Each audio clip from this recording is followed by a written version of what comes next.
Assalamualaikum warahmatullahi wabarakatuh. Perkenalkan, nama saya Chelsea Revalina Anwar dari kelas 11 MIPA 6. Di sini saya akan menyampaikan materi biografi dari Rifa'ah Badawi At-Tahwi 1801 Masehi sampai 1873 Masehi.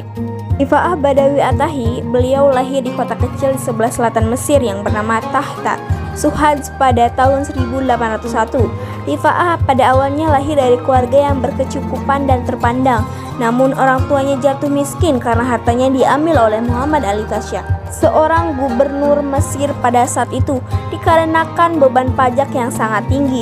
Hal itu membuat keluarga Rifa'ah berpindah dari Tahta menuju kota Girga. Dia kemudian ditinggalkan sendiri oleh ayahnya dan dititipkan pada paman dari jalur ibunya. Di Girga, dia bisa mengenyam pendidikan umum dan tetap dapat melanjutkan pendidikan hingga ke Al-Azhar dengan biaya yang dikeluarkan oleh ibunya. Selama mengenyam pendidikan di Al-Azhar, dia menjadi anak kesayangannya dari salah satu gurunya, yaitu Hasan Al-Attar Al-Tahtawi.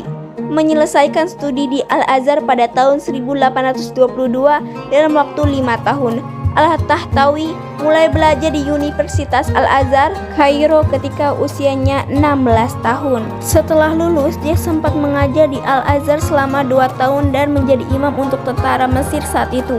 Pada akhirnya, dia kemudian dikirimkan ke Perancis pada tahun 1826 dari misi beasiswa yang diberikan oleh Muhammad Ali Pasha berkat rekomendasi dari Hasan Al-Attar sendiri. Di Perancis, Rifa'ah mempelajari berbagai disiplin ilmu pengetahuan seperti ilmu bumi, teknik, sejarah, bahkan politik. Rifa'ah terkenal dengan gagasan patriotisme tanah air dalam karyanya yang berjudul The Extraction of Gold or An Overview of Paris.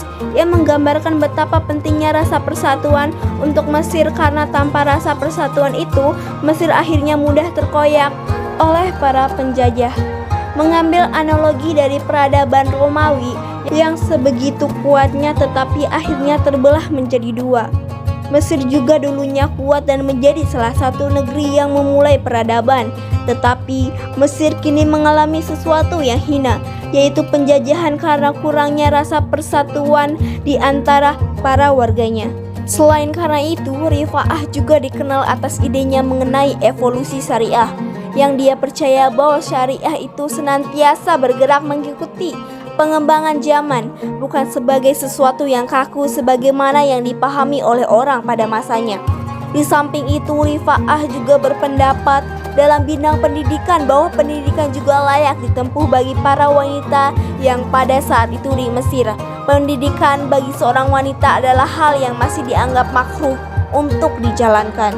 Beberapa pemikiran tentang pembaruan Islam yang disusunnya adalah sebagai berikut. 1. Ajaran Islam bukan hanya mementingkan kesejahteraan hidup di akhirat belaka, tetapi juga hidup di dunia. 2. Kekuasaan. Raja yang cenderung absolut harus dibatasi dengan syariat. Oleh karena itu, raja harus bermusyawarah dengan ulama dan kaum intelektual. 3. Syariat harus diartikan sesuai dengan perkembangan modern. Keempat, para ulama harus mempelajari filsafat dalam ilmu pengetahuan modern agar syariat dapat tegak di tengah kehidupan masyarakat modern. Kelima, pendidikan harus bersifat universal. Misalnya, wanita harus memperolehkan pendidikan yang sama dengan kaum pria, istri harus menjadi teman dalam kehidupan intelektual dan sosial. Keenam, umat Islam harus dinamis dan meninggalkan sifat statisnya. Dan akhir hayatnya, Rifa'ah Badawi Rafi Al-Tahtawi meninggal pada usia 71 tahun di Kairo pada tahun 1873.